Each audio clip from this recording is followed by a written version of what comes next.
Un estado de shock no es algo que se produce únicamente cuando nos pasa algo malo, sino también cuando perdemos nuestra narrativa o nuestra historia, cuando nos desorientamos. Lo que nos mantiene orientados, alerta y a salvo del shock es nuestra historia. Una época de crisis como la que estamos viviendo es ideal para pensar en la historia, en la continuidad, en las raíces. Es un buen momento para situarnos en la historia de la lucha humana. La doctrina del shock.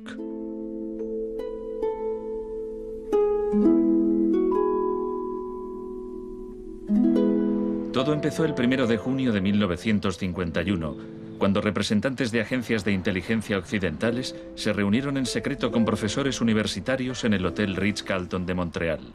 Como resultado de esta reunión, el ejército financió una investigación sobre el aislamiento sensorial en la Universidad de McGill. El aislamiento sensorial es una forma de producir una monotonía extrema.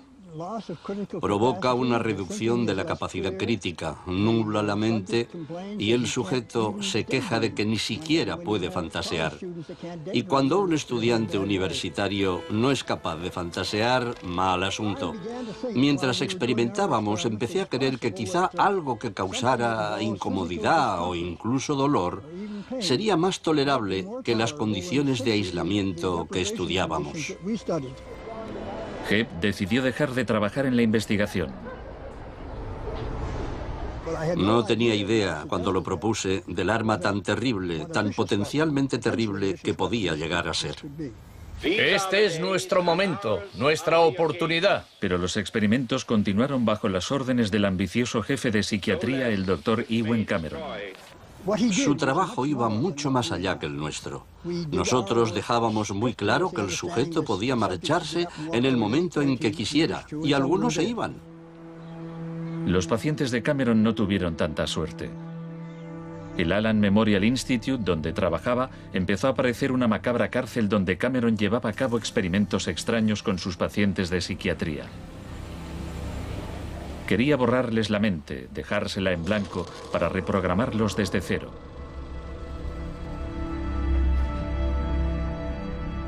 Janine Huart, una joven madre de 4 hijos, padecía una depresión posparto. Me entraban escalofríos cuando me decían, mañana te toca tratamiento de electrochoque. Me estremecía, me daba mucho miedo.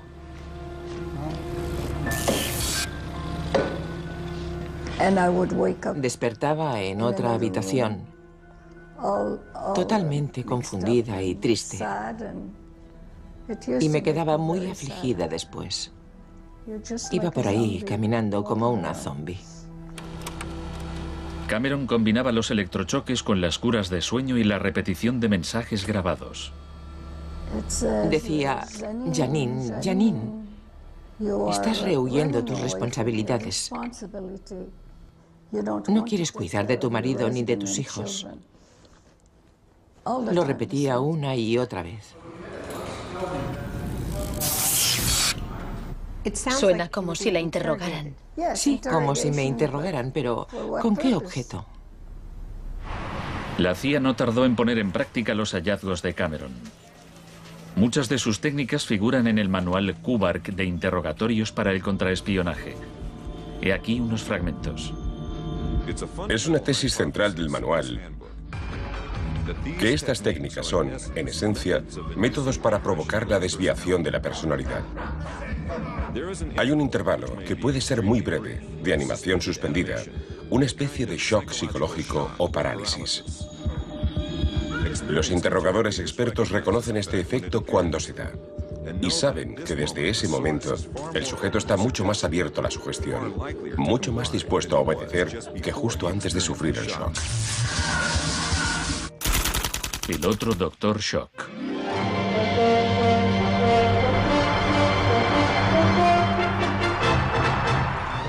En la misma época en que Ewen Cameron realizaba sus experimentos en Montreal, un partidario de otro tipo de shock trabajaba no muy lejos de allí.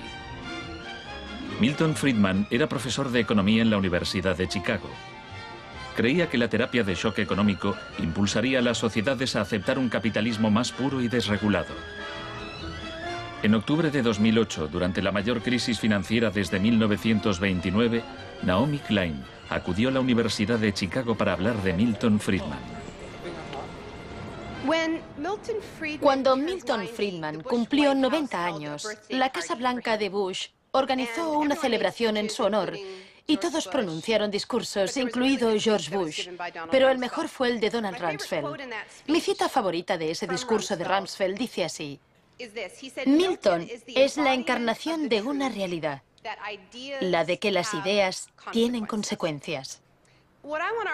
La tesis que sostengo es que el caos económico que ahora mismo impera en Wall Street, en la América Media y en Washington, deriva de muchos factores, por supuesto, pero que entre ellos están las ideas de Milton Friedman.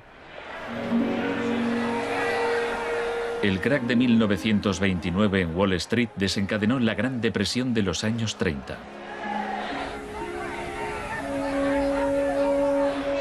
En la base de las tesis de Friedman estaba su oposición a la política del New Deal anunciada por el presidente Franklin Roosevelt en su discurso de investidura.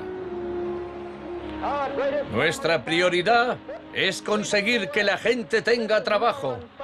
No es un problema insoluble si lo abordamos de forma inteligente y con valentía.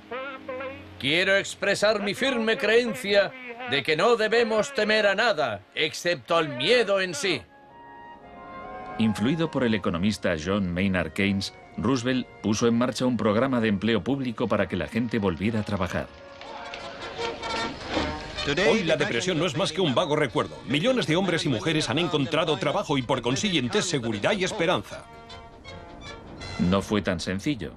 La depresión duró hasta la Segunda Guerra Mundial, pero después el Plan Marshall generalizó el modelo regulador e intervencionista de Keynes en Europa.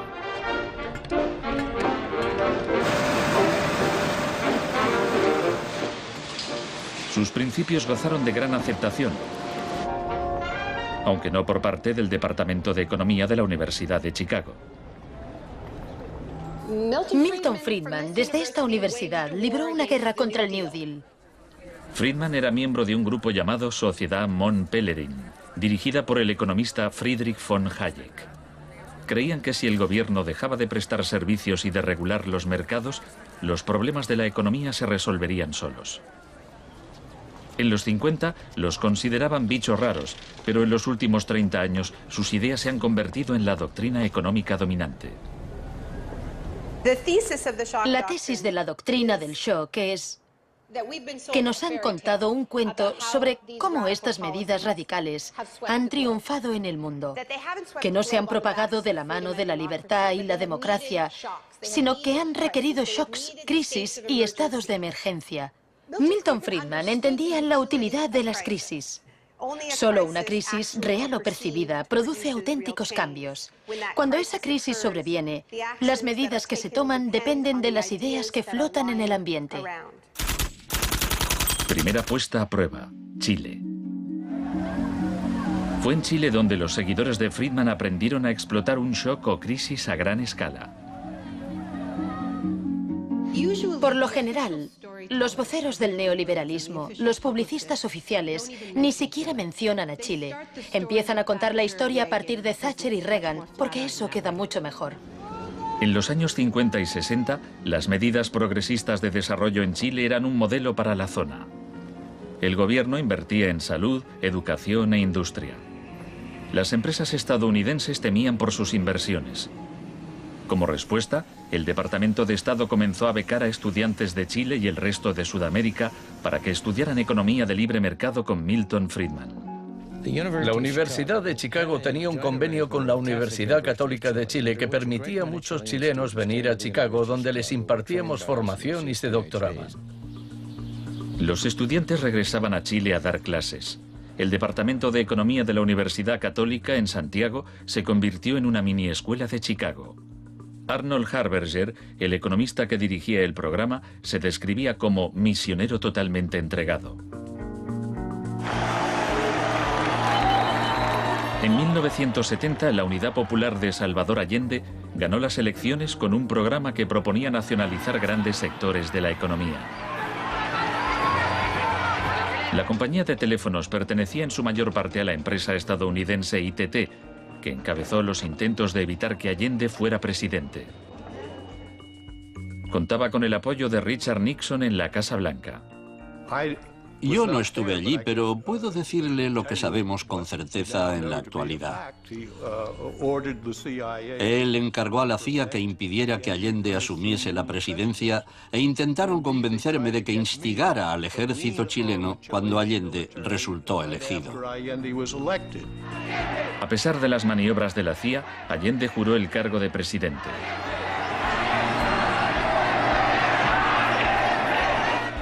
Richard Nixon ordenó al director de la CIA que hiciera gritar a la economía. El señor Nixon es presidente de Estados Unidos y yo soy presidente de Chile. Yo no tendré un término despectivo contra el señor Nixon mientras el señor Nixon respete al presidente de Chile. Comenzó a fraguarse un golpe militar. Los Chicago Boys chilenos se pusieron a trabajar en un programa económico de 500 páginas llamado El Ladrillo. Con dinero de Estados Unidos se hizo todo lo posible por desestabilizar la economía. Se declaró una huelga de camioneros que paralizó fábricas y tiendas. Hubo un golpe de Estado fallido el 29 de junio de 1973.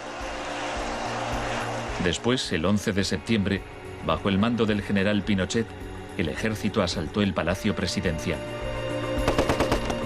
El shock de la guerra.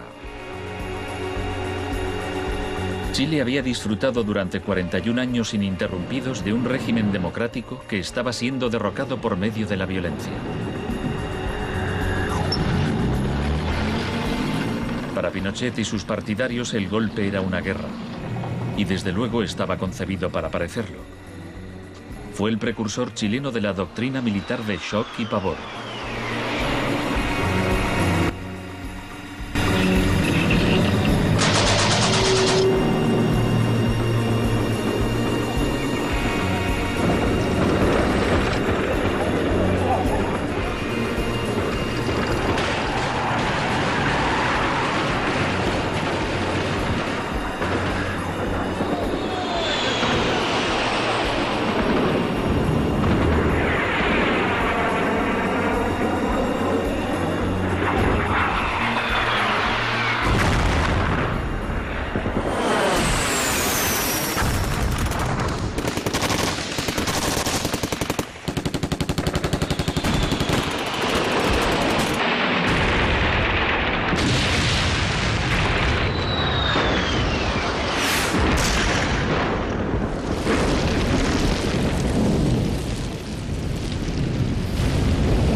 Fuerzas Armadas y de Orden, solo bajo la inspiración patriótica de sacar al país del caos que en forma aguda lo estaba precipitando el gobierno marxista de Salvador Allende. Los Chicago Boys entregaron a Pinochet el ladrillo, su plan económico.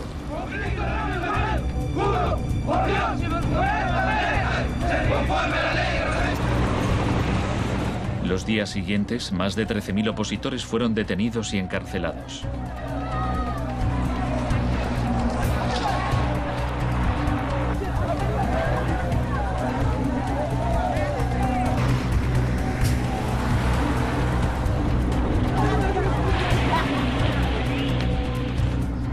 Recluyeron a miles de presos en el Estadio Nacional y a muchos los torturaron.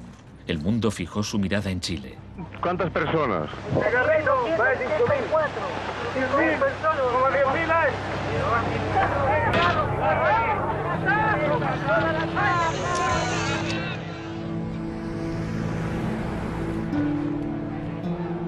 A principios de noviembre liberaron a 5.000 presos. A los 900 que quedaron los trasladaron a otros centros de detención.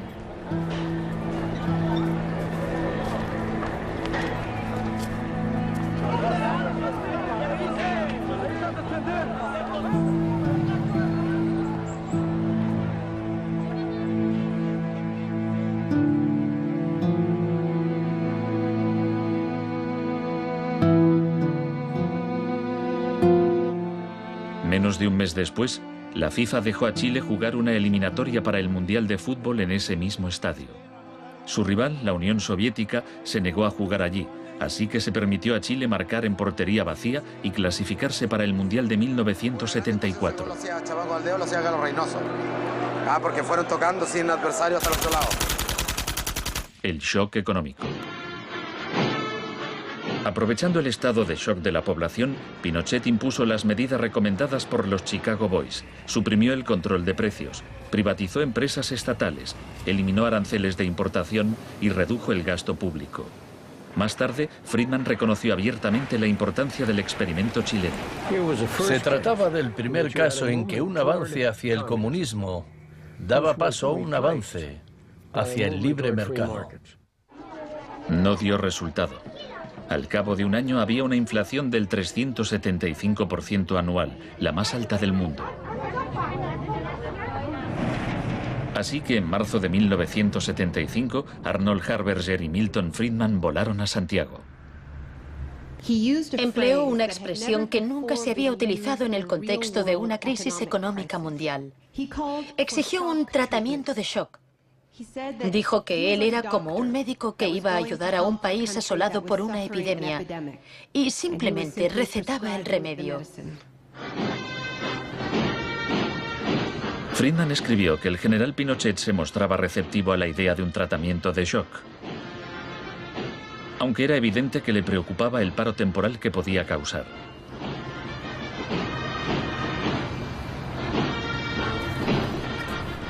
Pronto quedó claro que la política económica de Friedman favorecería a los ricos a costa de los pobres. Se calculaba que una familia que intentara subsistir con el salario mínimo tendría que gastar el 74% de sus ingresos en pan. Viajar en autobús o beber leche se había convertido en un lujo.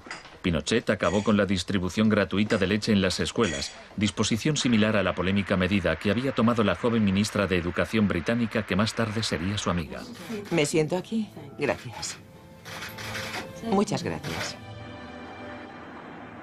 Para poder imponer estas políticas económicas, había que sembrar el miedo hacia un enemigo. Tampoco creo que se haya triunfado totalmente sobre el marxismo. El marxismo es como un fantasma. Cuesta mucho tomarlo. Mejor dicho, no se puede tomar.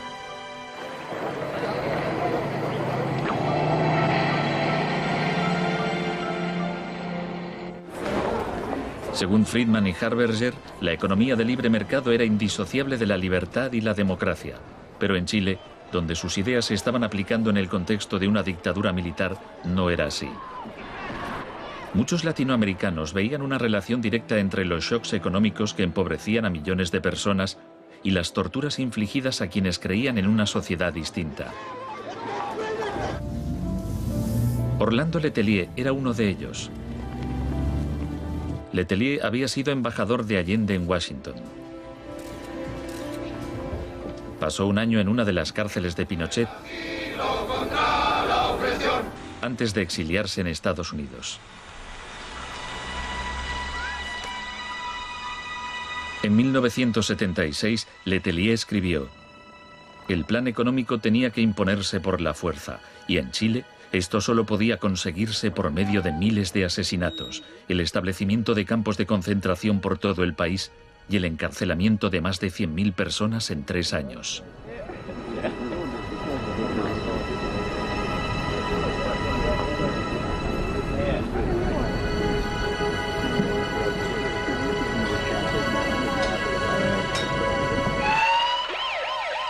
Antes de que pasara un mes, Letelier murió en un atentado con coche bomba.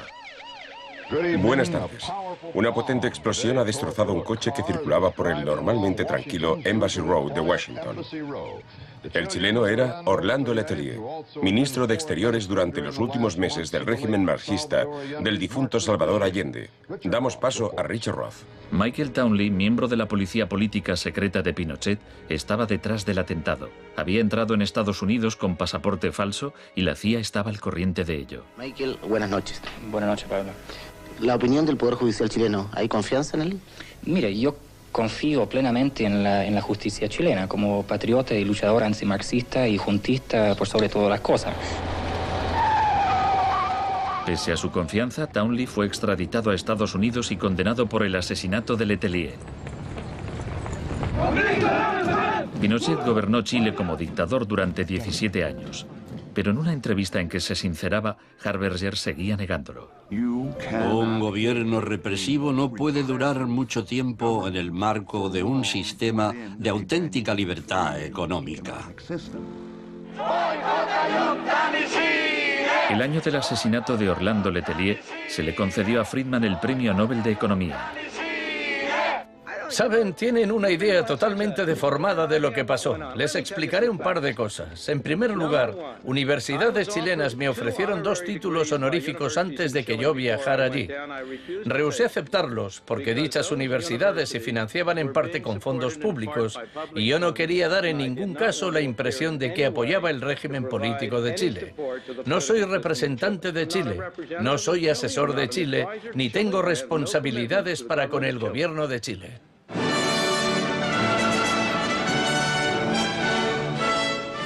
Y ahora le cedo la palabra al profesor Milton Friedman. Friedman, vete a casa. Friedman, vete a casa.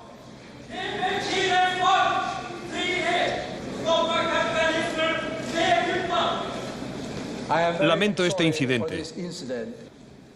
Podría haber sido peor.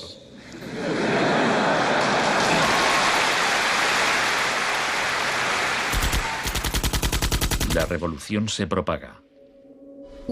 El propósito de la doctrina del shock es contar una historia alternativa de cómo esa oleada salvaje de capitalismo puro e incontrolado que estamos viviendo llegó a dominar el mundo. Chile no fue el único país de Sudamérica que adoptó las políticas de la Escuela de Chicago. Los seguidores de Friedman ocupaban cargos clave en Brasil y asesoraban el gobierno de Uruguay. Entonces, el 24 de marzo de 1976, un golpe militar derrocó al gobierno de Isabel Perón en Argentina. Una junta de 3 generales tomó el poder bajo el mando del general Videla.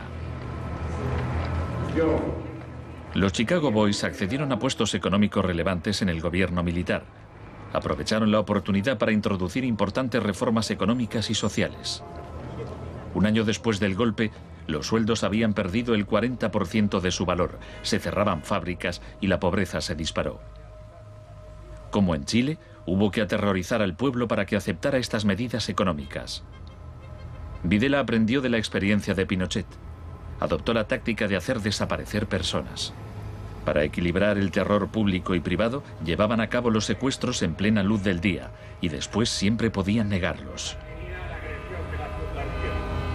Fue necesario cumplimiento de la misión que la nación le tiene asignada, articular la defensa de la sociedad argentina. Las reglas de esta guerra no convencional, que no buscamos ni provocamos, son distintas. Muchas de las técnicas empleadas por los militares chilenos y argentinos las habían aprendido en la Escuela de las Américas, dirigida por Estados Unidos. Enseñaban técnicas de tortura. Violar a la víctima, desnudarla, herirla con objetos punzantes, romperle extremidades, sacarle los ojos, marcarla a fuego. En Latinoamérica hay regímenes que violan hoy en día los derechos humanos. Practican asesinatos políticos, torturas, deportaciones, encarcelamientos sin juicio, que son técnicas aprendidas en este centro. Quizás sea así. Si me dice que lo que enseñamos aquí se ha llevado a la práctica, no se lo negaré. El uso de la tortura contra un soldado enemigo conocido para obtener algún tipo de ventaja militar me parece justificable y acertado. Ir más allá, utilizar las técnicas de tortura solo para intimidar a la gente, es un grave error, poco ético e inmoral. Pero en Argentina y Chile estas técnicas no solo se emplearon con soldados o terroristas, sino con estudiantes y sindicalistas, con todo aquel que se opusiera a la política de libre mercado del régimen.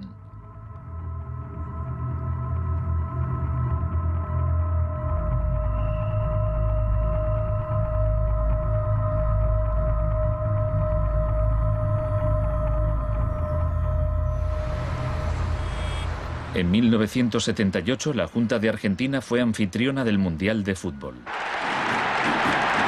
La final se jugó en un estadio que estaba aproximadamente a 1 kilómetro del mayor centro de detención del país, donde había miles de presos en cámaras de tortura. Decir que con los goles, con el grito de gol, se tapaba la voz de los secuestrados, los gritos de los secuestrados, era una realidad.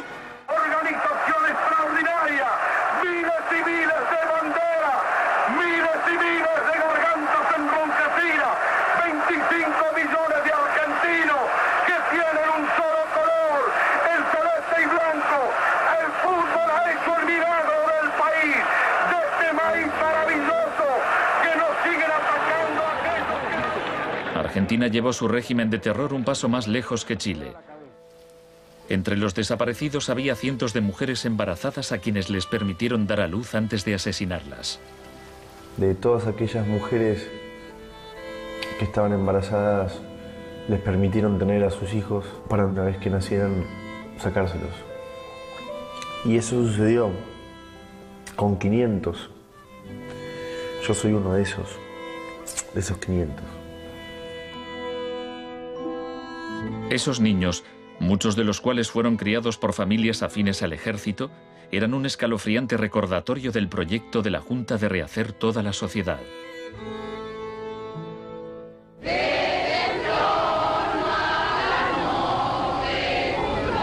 Cuando la Junta aún detentaba el poder, un grupo de madres y abuelas de desaparecidos empezaron a protestar en la Plaza de Mayo.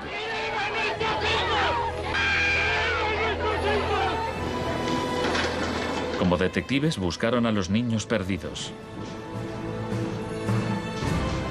Tras la caída de la Junta, localizaron a algunos y los reunieron con sus familias.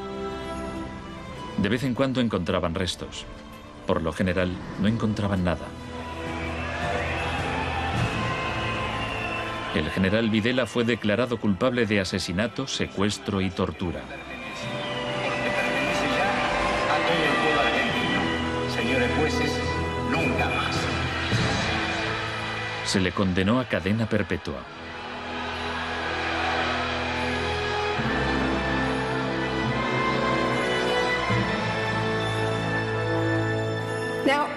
Estos primeros experimentos en Latinoamérica plantearon a Friedman y a sus acólitos un serio problema ideológico. Friedman había prometido que sus medidas no solo enriquecerían aún más a la élite, sino que crearían la sociedad más libre posible, que aquella era una guerra contra la tiranía, que el capitalismo y la libertad iban juntos. Sin embargo, vemos que en los 70 los únicos países que ponían en práctica esas ideas eran dictaduras militares. Nixon había dado todo su apoyo a la imposición de ese liberalismo brutal por parte de las dictaduras sudamericanas.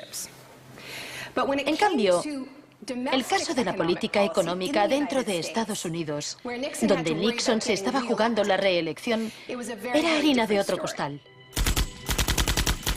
La Escuela de Chicago y el mundo anglosajón. Friedman mantenía una relación cordial con Nixon.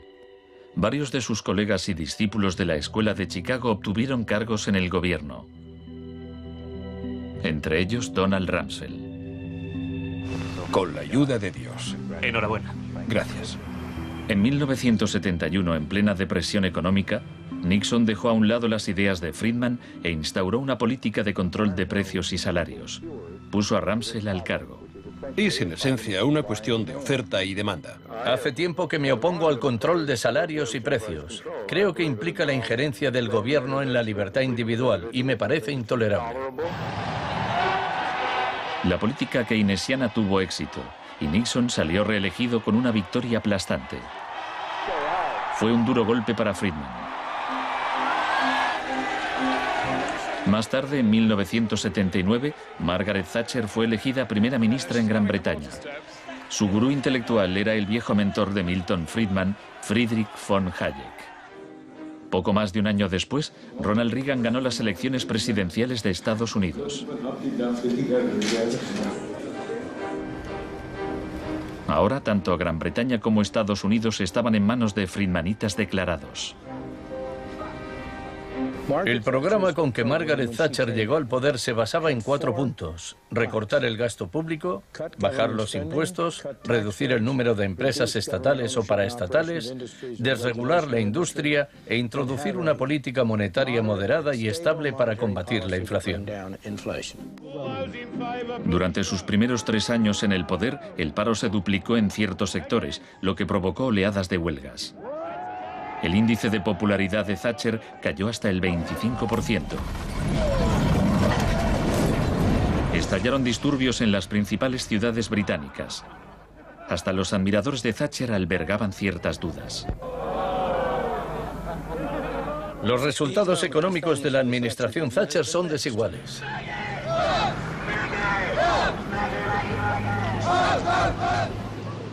A quienes esperan ansiosos a que yo haga caso del eslogan favorito de los medios, dar vuelta atrás, solo puedo decirles una cosa: dad vuelta atrás vosotros si queréis. La dama no es partidaria de ello. Friedrich von Hayek instó a Thatcher a adoptar las políticas de shock económico de Pinochet. Ella replicó: en Gran Bretaña, con sus instituciones democráticas y su necesidad de un alto grado de consenso interno, algunas medidas tomadas en Chile son del todo inaceptables. La enorme impopularidad de Thatcher demostraba una vez más que el fundamentalismo del libre mercado era demasiado impopular y perjudicaba directamente a demasiada gente como para sobrevivir en un sistema democrático que requería el consentimiento de los gobernados, a diferencia de una dictadura militar. Lo que sacó a Thatcher del abismo y salvó finalmente el proyecto fue una crisis, la crisis suprema, de hecho, una guerra. Estamos aquí porque, por primera vez en muchos años, un territorio de soberanía británica ha sido invadido por un país extranjero. El gobierno ha decidido que un importante destacamento zarpe en cuanto se hayan ultimado todos los preparativos. El acorazado Invincible irá en cabeza. La mayoría de los británicos ni siquiera había oído hablar de las Malvinas, pero cuando Argentina invadió el pequeño archipiélago a miles de kilómetros de distancia, en el Atlántico Sur, Thatcher aprovechó la ocasión para hacer honor al apodo Dama de Hierro. Caballeros, me dicen que la bandera blanca ondea sobre Stanley.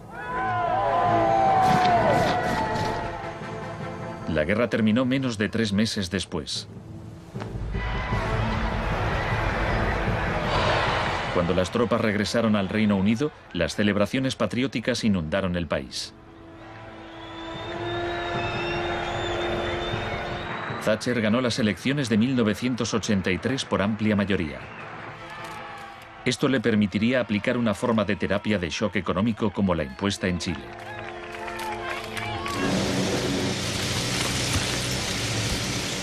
La organización de trabajadores más poderosa del país era el Sindicato Nacional de Mineros.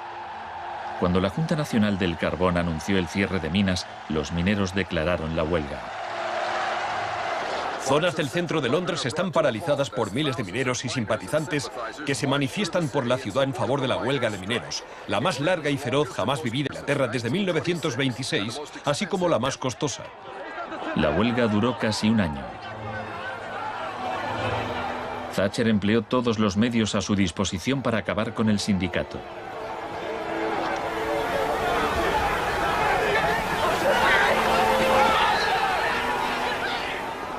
Al final, los mineros fueron derrotados.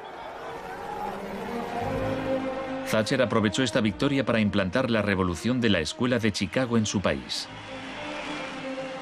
Una serie de anuncios vistosos promocionaba un programa de privatizaciones masivas. Thatcher vendió la industria del acero, el agua, la electricidad, el gas, el teléfono, aerolíneas, el petróleo. Privatizó las viviendas públicas, salieron a concurso los servicios municipales. En 1986 se desregularon los servicios financieros y la banca. Se le llamó el Big Bang. No hace falta que le recuerde a ninguno de los presentes que el Big Bang es solo el principio. En el Reino Unido, antes de Thatcher, un gerente general ganaba 10 veces más que el empleado medio. En 2007 ganaba más de 100 veces más.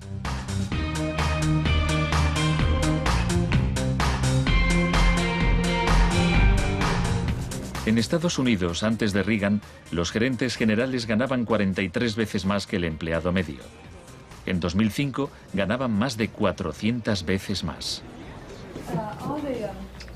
Friedman reconocía abiertamente que Thatcher y Reagan estaban haciendo mucho por difundir la doctrina de la Escuela de Chicago en el mundo. Por aquí, señor Reagan. He pensado que debía colocarse aquí. La coincidencia en el tiempo de los mandatos de Thatcher y Reagan fue sumamente importante para la aceptación pública en todo el mundo de un enfoque distinto de la política económica y monetaria. Muchas gracias.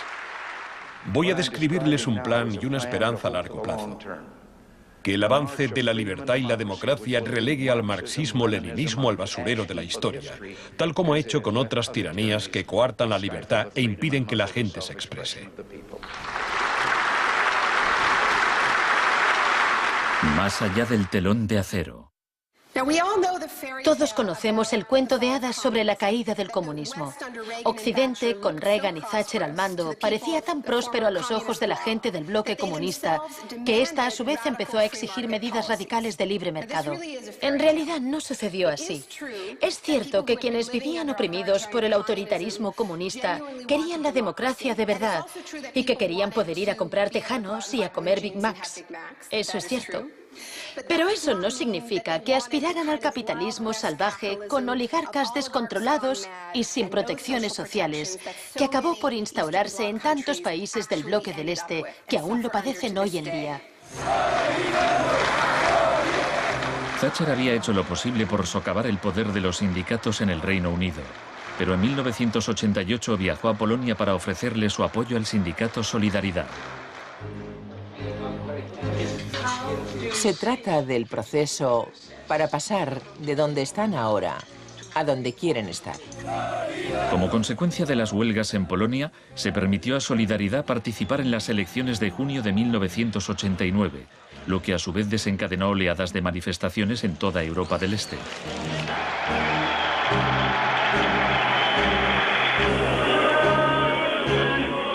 En épocas anteriores, la Unión Soviética había utilizado la fuerza para aplastar los movimientos democráticos. Pero ahora la URSS tenía un líder distinto, Mikhail Gorbachov, impulsor de la Glasnost y la Perestroika. Hablaba de una tercera vía, de una transición gradual hacia una socialdemocracia a la escandinava, algo a medio camino entre el capitalismo de libre mercado y el comunismo. Gorbachov cautivó al público y los políticos de Occidente. Es un líder audaz, decidido y valiente. Ante la mirada de Gorbachov, los viejos regímenes comunistas se desmoronaron uno a uno.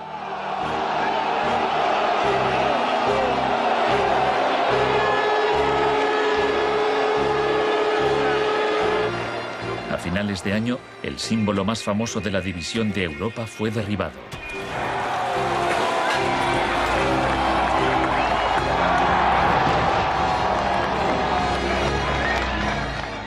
Para Friedman y los Chicago Boys, se abrieron las puertas de todo un mundo nuevo.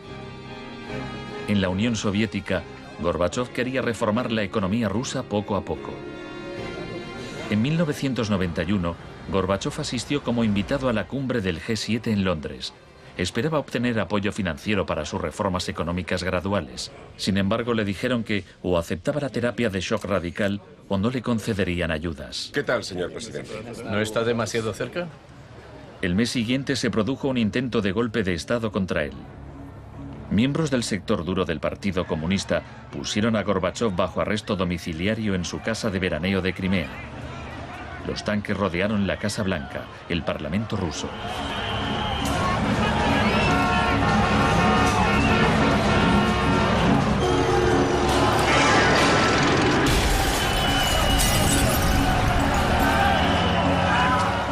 En el caos de los enfrentamientos callejeros, era evidente que, para reforzar su posición, el sector duro debía recurrir a la violencia. Estos choques entre el pueblo y las fuerzas del orden son algo nunca visto desde los tiempos lejanos de la Revolución Rusa. Hoy, cuando amanecía sobre un mar de escombros, empezaba a quedar claro que el golpe se estaba desmoronando. El edificio del Parlamento ruso estaba a salvo. El ejército no había intervenido. Y en el interior, Yeltsin tenía más poder que nunca.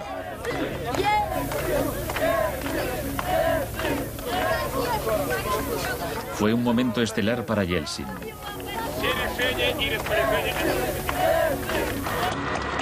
Gorbachov fue puesto en libertad y regresó a Moscú, pero había perdido buena parte del poder. Aplaudo los elevados principios del pueblo ruso y también los del presidente Boris Yeltsin. En diciembre de 1991 se disolvió la Unión Soviética, un shock profundo para el pueblo ruso. Yeltsin se hizo cargo entonces de la política económica de la Federación Rusa.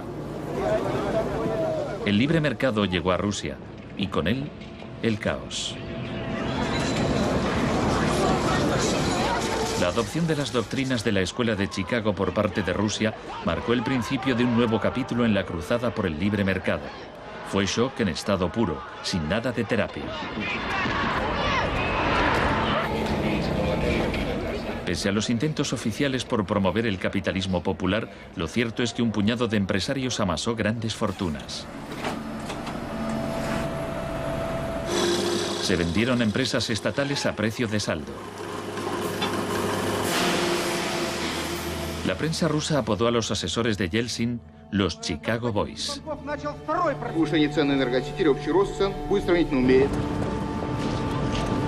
Gracias a la terapia de shock de Yeltsin, en 1992 los rusos consumían un 40% menos que en 1991. Un tercio de la población había caído en la pobreza y la gente tardaba meses en cobrar su sueldo. Según las predicciones de un experto, 140 millones de rusos pronto vivirán bajo el umbral de la pobreza. La corrupción era generalizada y el crimen organizado se disparó. Moscú se convirtió en el nuevo salvaje oeste.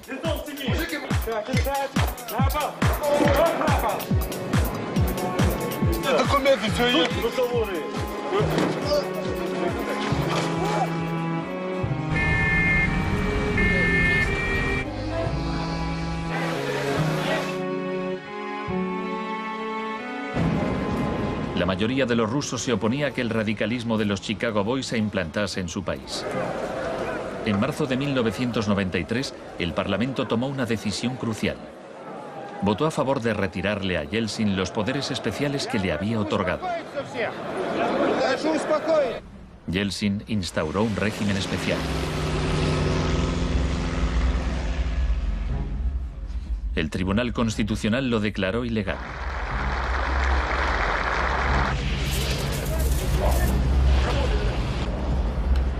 El 21 de septiembre, Yeltsin, al estilo Pinochet, disolvió el Parlamento. A partir de hoy quedan suspendidas las funciones legislativas, administrativas y de control del Parlamento de la Federación Rusa. Occidente puso su influencia al servicio de Yeltsin. Creemos que Boris Yeltsin es la mayor esperanza para la democracia en Rusia. 2 días después, el Parlamento votó a favor de destituir a Yeltsin por 636 votos a 2. Miles de partidarios del Parlamento se congregaron frente a la Casa Blanca e intentaron tomar la televisión.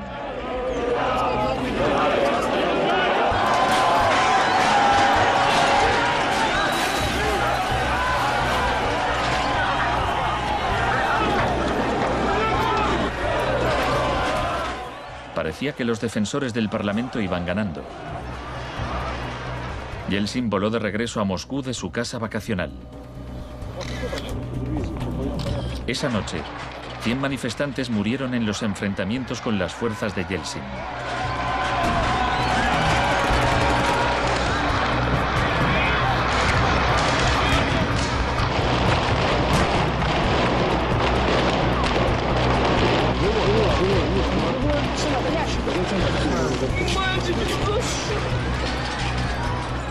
El 4 de octubre, Yeltsin ordenó al ejército que atacara la Casa Blanca y bombardeara el mismo edificio que él había defendido 2 años antes. ¿No lo entendéis? Son asesinos.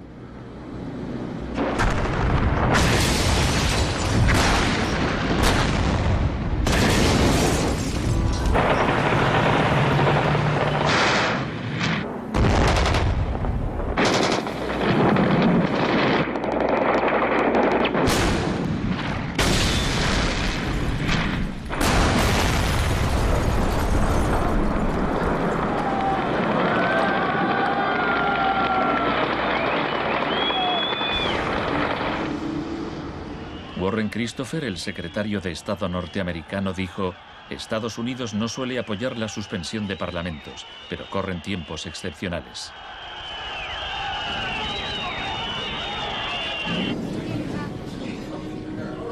Yeltsin había conseguido el poder absoluto. Asesorado por sus Chicago Boys, practicó un capitalismo de amigotes. Se pusieron a la venta más industrias estatales, y así nació una nueva clase de empresarios multimillonarios con influencia política, los oligarcas. En 1998, el 80% de las granjas rusas estaba en quiebra y 70.000 fábricas estatales habían cerrado. En 8 años, el número de pobres había aumentado en 72 millones, mientras Moscú pasaba a ser la ciudad del mundo con más multimillonarios.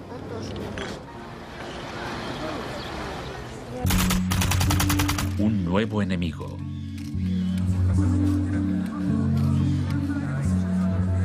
Buenas tardes, gracias por venir. Es un honor para mí anunciarles que voy a proponer a Donald Rumsfeld como secretario de Defensa. Estoy deseando servir de nuevo a mi país. Rumsfeld ya había sido secretario de Defensa en el gobierno de Gerald Ford.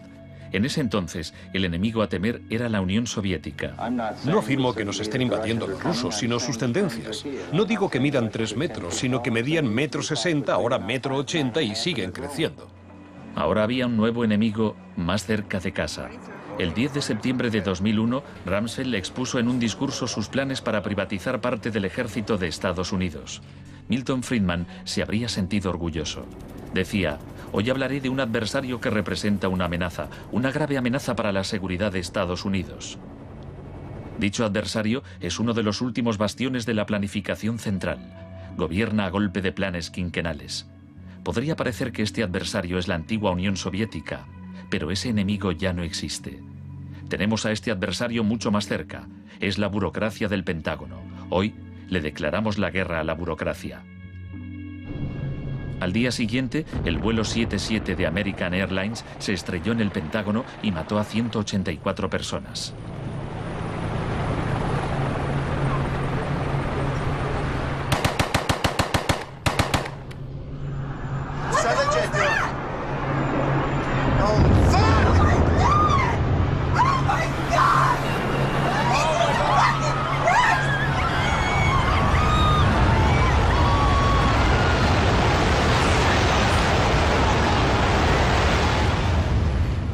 Piensen en la sensación de la gente tras los atentados.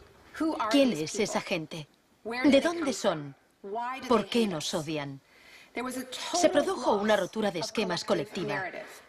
No vivíamos en el mundo en que creíamos vivir. Y nuestros líderes no dejaban de repetir que todo aquello que creíamos entender antes del atentado ya no era vigente. Se acuñó una nueva frase, mentalidad pre-11S. Lo que ocurrió en ese momento fue que surgieron teorías nuevas por arte de magia sobre un choque de civilizaciones. De pronto, ese era el mundo en que vivíamos. Resultó que había un eje del mal y que estábamos librando una guerra contra el terrorismo. Esta guerra abstracta e imposible de ganar ha tenido enormes consecuencias económicas. Antes de 2001, la seguridad nacional apenas podía considerarse una industria. Hoy en día es más importante que las industrias del cine y la música juntas. Entre el 11 de septiembre de 2001 y el año 2006, el Departamento de Seguridad Nacional pagó $130.000 millones a contratistas privados. Este es el complejo del capitalismo del desastre, una nueva economía basada en el miedo. Será una batalla monumental entre el bien y el mal. La guerra contra el terrorismo, primera parte.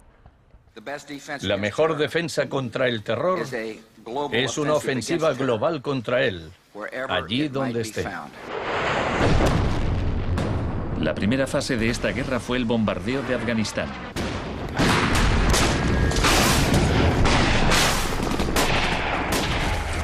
El gobierno talibán fue derrocado rápidamente. La posguerra resultó más complicada. Nuestra lucha contra el terrorismo empezó en Afganistán, pero no acaba allí. Buscamos sobre todo detenidos que nos sirvan para extraerles información.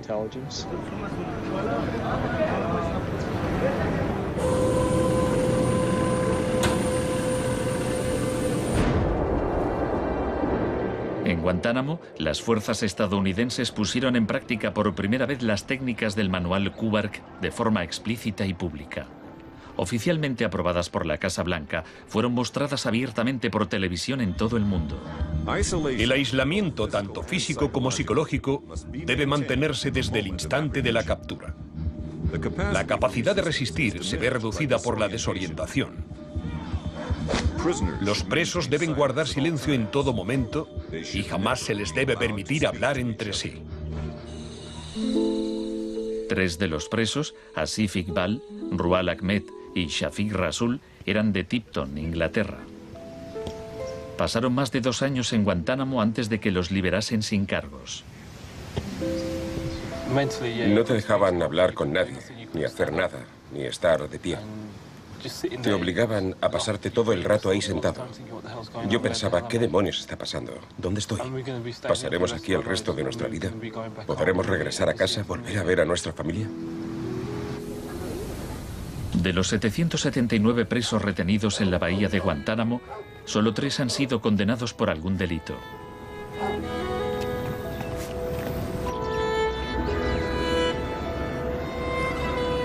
Lo único que sé a ciencia cierta es que son mala gente. Era un mensaje para todo el mundo, un mensaje muy claro. Esto es lo que te pasa si te interpones en nuestro camino. La guerra contra el terrorismo, segunda parte. La guerra contra el terrorismo no se libra contra un solo hombre o contra un solo país. Se alegaron muchas justificaciones para la invasión de Irak. Pero si Estados Unidos realmente hubiera querido invadir un país que presuntamente albergaba a líderes de Al-Qaeda, tenía armas nucleares y vendía tecnología nuclear a otros países, Pakistán habría sido la opción más obvia. Tenía contactos estrechos con los talibán y el poder estaba en manos de un dictador militar. En cambio, George Bush eligió como objetivo Irak, el país con la tercera mayor reserva de petróleo del mundo.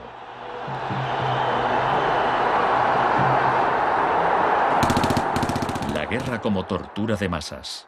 Los planes de guerra del Departamento de Defensa no son como los de la Guerra del Golfo. Están más en la línea de la invasión de Panamá de 1989. Según ha podido saber la CBS, se iniciará en el llamado Día A con A de ataques aéreos, ataques tan devastadores que hará que los soldados de Saddam no puedan ni quieran oponer resistencia. La idea es que el bombardeo sea tan intenso que produzca, en palabras textuales, shock y pavor. Si el Pentágono se ciña a su plan de guerra actual, en un día de marzo, la aviación y la armada lanzarán entre 300 y 400 misiles de crucero contra objetivos en Irak, más que en los 40 días que duró la primera guerra del Golfo. Será un ataque de una magnitud nunca antes vista, nunca antes prevista. Harlan Ullman es uno de los artífices del concepto shock y pavor, que consiste en lanzar un gran número de bombas guiadas de precisión. Esto produce un efecto inmediato, como el de las bombas nucleares de Hiroshima. No es cuestión de días o de semanas, sino de minutos.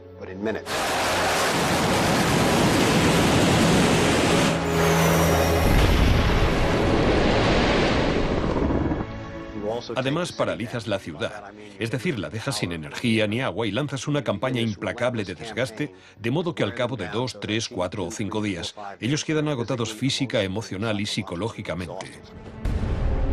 Anoche una zona de 1 milla cuadrada del centro de Bagdad parecía el infierno en la tierra. Durante la primera oleada de bombardeos, los ciudadanos de Bagdad sufrieron una versión del aislamiento sensorial descrito en el manual Kubark. En el caos que siguió a la caída de Saddam Hussein, Estados Unidos hizo poco por impedir los saqueos. Algunos cargos del gobierno incluso los consideraban un punto de partida para desmantelar el Estado iraquí. John Agresto, encargado de reorganizar la educación superior, veía el saqueo de escuelas como una oportunidad para empezar de cero. De hecho, antes de las sanciones, Irak tenía el mejor sistema educativo de la región y una tasa de alfabetización del 89%. En cambio, en Nuevo México, estado natal de Agresto, el 46% de los ciudadanos eran analfabetos funcionales. En Irak se aplicaron 3 formas de shock distintas que actuaban a la vez y se complementaban entre sí. Estaba el shock de la guerra, seguido de inmediato por la terapia de shock económico impuesta por Paul Bremer. Y como la resistencia a esa transformación económica, a ese shock económico rápido iba en aumento, se aplicó el shock de la represión y la tortura. 3 clases de shock distintas. El shock económico.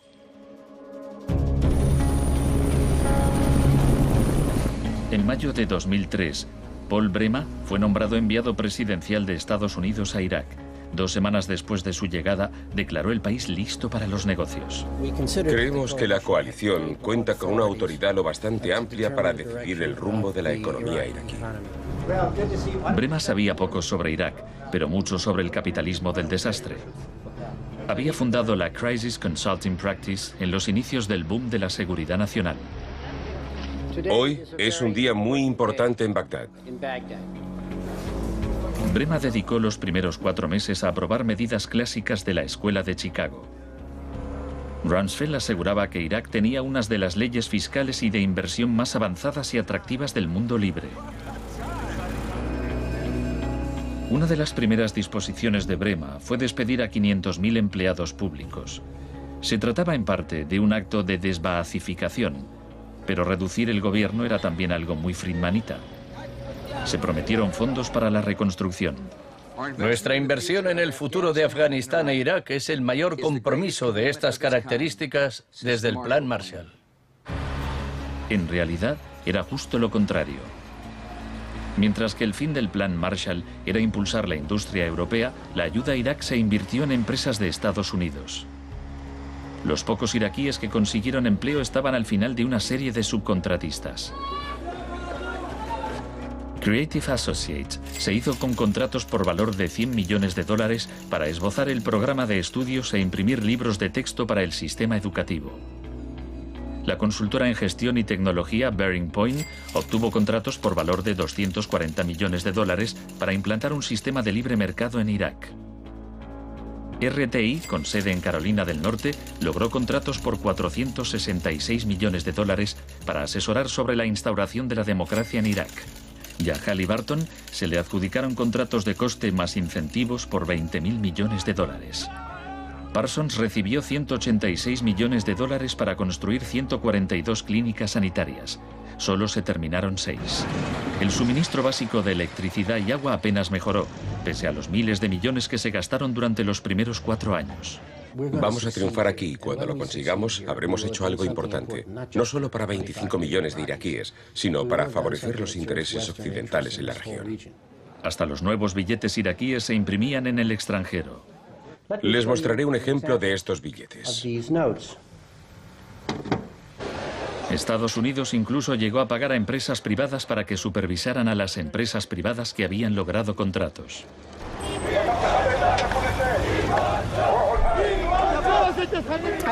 Estuve en Bagdad en 2004, cuando empezaban a cometerse atentados con frecuencia. De hecho, la noche en que llegué, una bomba estalló muy cerca del hotel. Pero lo que más me impactó entonces fue que, a pesar de la violencia y del caos, los iraquíes salieron a la calle a protestar al día siguiente. 19 muertos y 100 heridos en Nayaf. Lo que pedían en esa época era elecciones, tener voz y voto en el desarrollo de la era post-Saddam. En los primeros días de la ocupación, las protestas eran pacíficas, pero a medida que pasaba el tiempo, como las protestas no daban resultado, cada vez más iraquíes se unían a la resistencia armada.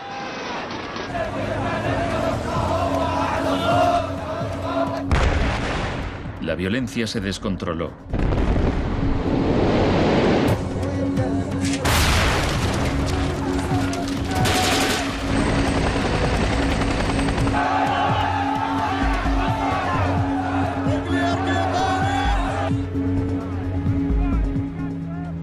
había ocurrido en Sudamérica 3 décadas antes, se dejaban cuerpos en la cuneta a modo de advertencia. Eran los desaparecidos de Irak.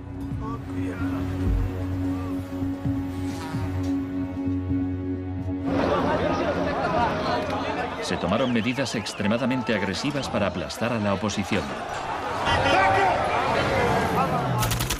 El shock de la represión.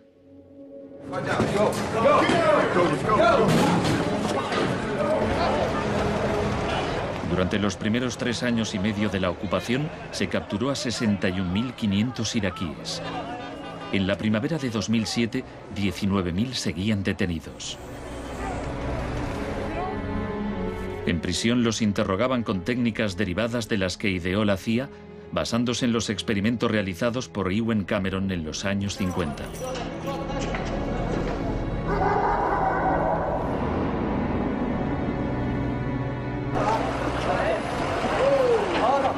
Según la Cruz Roja, altos cargos del ejército estadounidense admitieron que entre el 70 y el 90% de las detenciones en Irak fueron errores.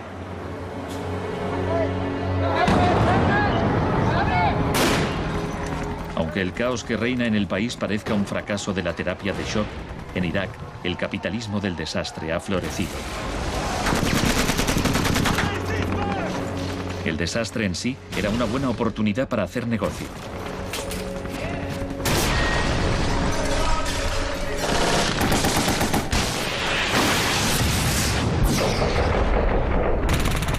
El negocio de la guerra. El gasto militar de Estados Unidos prácticamente se ha duplicado desde 2001. Se acerca a los 700.000 millones de dólares al año. Ya en 1961, el presidente Eisenhower, que no era precisamente de izquierdas, advirtió del peligro de un ejército demasiado poderoso. La conjunción de una estructura militar inmensa y de una gran industria de armamento es algo nuevo en la historia de Estados Unidos. Debemos precavernos contra una adquisición de influencia injustificada, deliberada o no, por parte del complejo industrial militar. No debemos permitir jamás que esa combinación suponga un riesgo para nuestras libertades o nuestros procesos democráticos. La guerra de Irak ha sido el conflicto más privatizado de la historia contemporánea. La zona verde de Bagdad es una versión extrema de lo que está pasando en todo el mundo. Se trata de una zona privada y segura, protegida del caos exterior.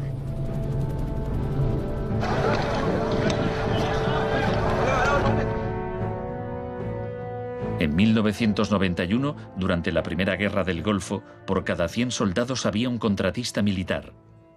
En 2003, cuando empezó la guerra de Irak, por cada 100 soldados había 10 contratistas. En 2006, por cada 100 soldados había 33 contratistas. Un año después, por cada 100 soldados había 70 contratistas. En julio de 2007 había más contratistas que soldados en Irak. Esto iba incluso más lejos de lo que Milton Friedman se había atrevido a soñar. Lo único que no privatizaría son las Fuerzas Armadas, los tribunales y algunas carreteras y autopistas. Una de las empresas contratadas más relevantes era Blackwater USA. Durante la batalla de abril de 2004 en Nayaf, Blackwater asumió el mando de los marines estadounidenses. Docenas de iraquíes murieron durante la operación. Estados Unidos había blindado las empresas privadas contra las leyes iraquíes, por lo que éstas funcionaban en un vacío legal, un poco como Guantánamo. Le pregunté al secretario de Defensa hace un par de meses bajo qué se rige. El señor Rumsfeld... Iba a preguntárselo yo. Siga.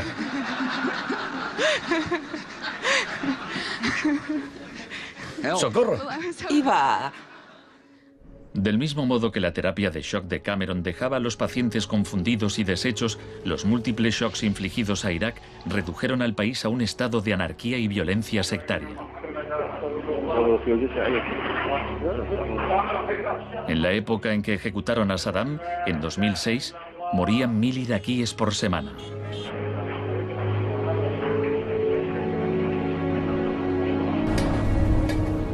En abril de 2007, la Agencia de la ONU para los Refugiados calculaba que 4 millones de personas habían tenido que abandonar su hogar. cientos de miles de iraquíes habían muerto. Creo que los historiadores escribirán con toda claridad que hicimos algo extraordinario y noble aquí.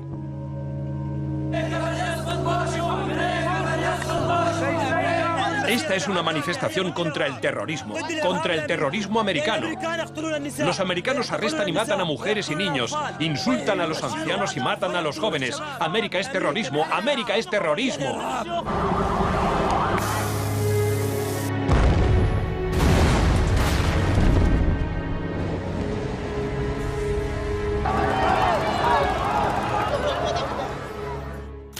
Un mundo de zonas verdes y rojas.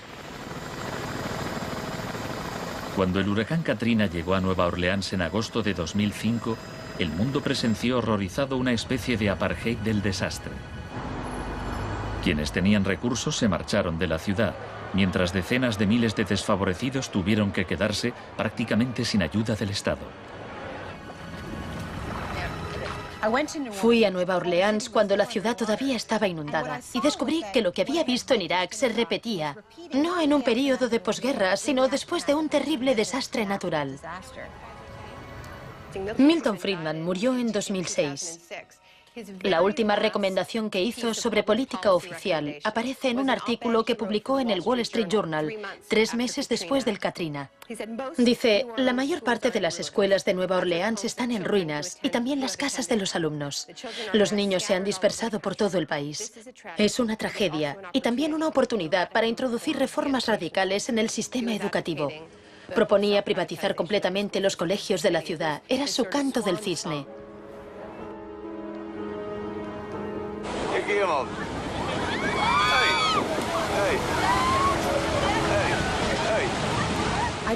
Fui testigo de un proceso similar en Sri Lanka, en los días que siguieron al tsunami de 2004. A gente que había vivido en la costa desde hacía generaciones se le impidió volver a fin de poder privatizar los terrenos y venderlos a hoteles de lujo.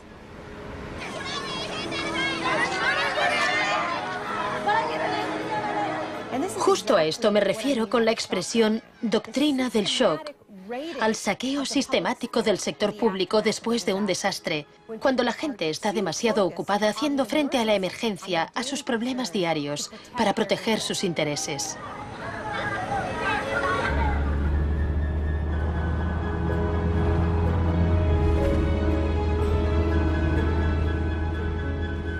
Tal vez el primer acto de resistencia sea negarnos a impedir que borren la memoria colectiva. En 2008, Naomi Klein visitó Villa Grimaldi con Isabel Morel, viuda de Orlando Letelier. Villa Grimaldi es un monumento a la crueldad del régimen de Pinochet y a su posterior derrota. Villa Grimaldi fue el principal centro de tortura mientras se buscaba implementar la política de shock económico. Esta es la que tú señalas en el libro como las casas de uno por uno donde estaban los detenidos en Villa Grimaldi. No le tenía ningún cariño a Pinochet, pero considero que fue nuestro maestro en muchos sentidos. Aprendimos qué era el mal.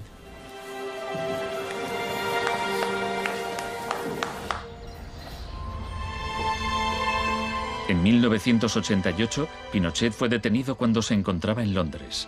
Su vieja aliada, Margaret Thatcher, permaneció a su lado. Sé lo mucho que le debemos.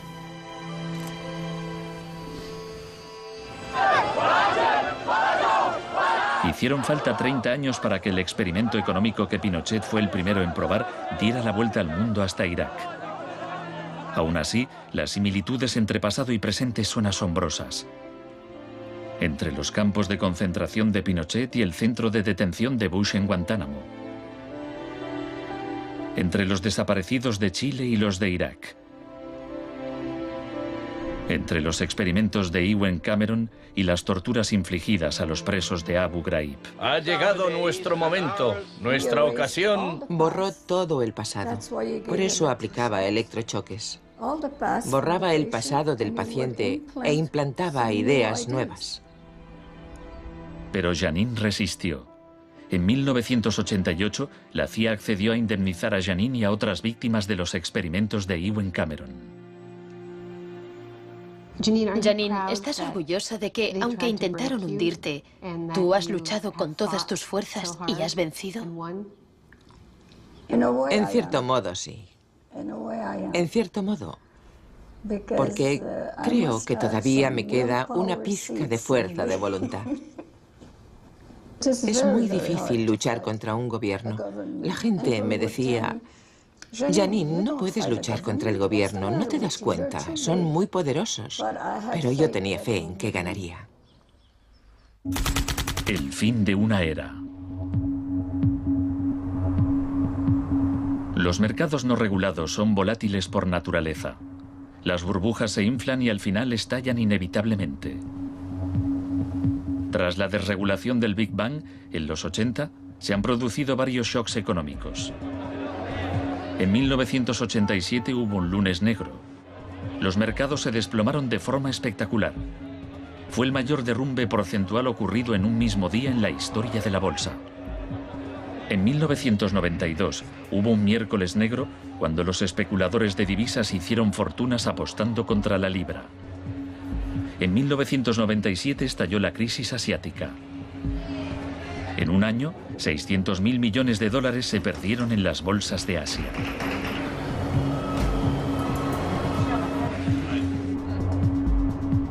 Y finalmente, en septiembre de 2008, los mercados financieros implosionaron.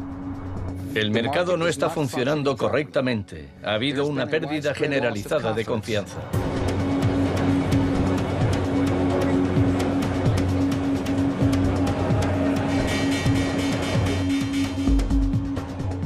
El 15 de septiembre, Lehman Brothers se acogió al capítulo 11 de la Ley de Quiebras. Solo una semana después, se anunció que los empleados de sus oficinas en Nueva York cobrarían 2.500 millones de dólares en primas. Se calcula que empresas de Wall Street pagaron 18.400 millones en primas el año del crack. Pese al torrente de retórica populista de quienes dicen plantar cara a los peces gordos y defender a los ciudadanos sencillos y no a Wall Street, nos encontramos ante una transferencia de riqueza de proporciones incalculables. Se está transfiriendo riqueza del sector público, de las manos del gobierno, que la ha recaudado de la gente de a pie en forma de impuestos, a manos de las empresas y los individuos más ricos del mundo. Huelga decir que son los mismos individuos y empresas responsables de la crisis. Nos encontramos en medio de un tsunami crediticio imprevisible. He encontrado un fallo cuyo alcance y duración ignoro, pero es algo que me tiene muy inquieto.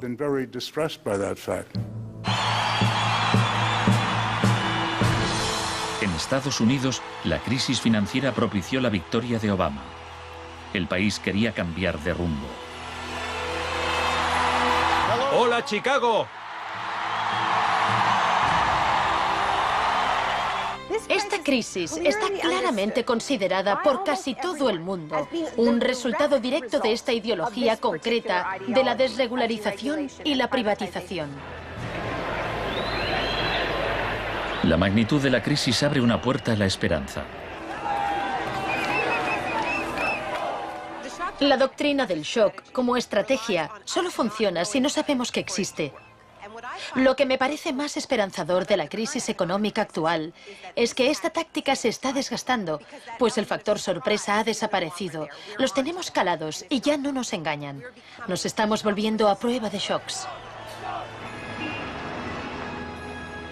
La última vez que el mundo sufrió una crisis financiera tan grave como esta, la gente abrazó las medidas keynesianas del New Deal. Quiero expresar mi firme creencia de que no debemos temer a nada, excepto el miedo mismo. Más de 1 millón de personas se desplazó a Washington para asistir al discurso de investidura de Obama. Muchos periodistas lo compararon con Franklin Roosevelt. Últimamente se han trazado muchos paralelismos entre Obama y Franklin Delano Roosevelt. Así que hablaré un poco de este último. Les contaré una anécdota estupenda que podría ser inventada sobre cuando lo visitaban representantes de sindicatos u organizaciones progresistas y le proponían medidas nuevas y avanzadas para que las incluyese en el New Deal. Él los escuchaba con atención y al final decía: ahora salid ahí fuera y obligadme a hacerlo.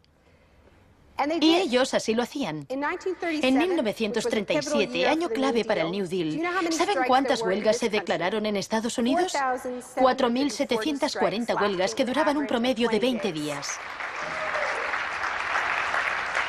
¿Saben cuántas huelgas hubo en 2007? 2. 21. En fin, la otra razón para recordar esta historia de la lucha social es que nos dice algo muy importante, algo que debemos recordar en estos momentos en que nos jugamos tanto. Nos enseña que si queremos políticas contra la crisis que hagan de este mundo un sitio más sano, justo y pacífico, tendremos que salir ahí fuera y obligarlos. Gracias.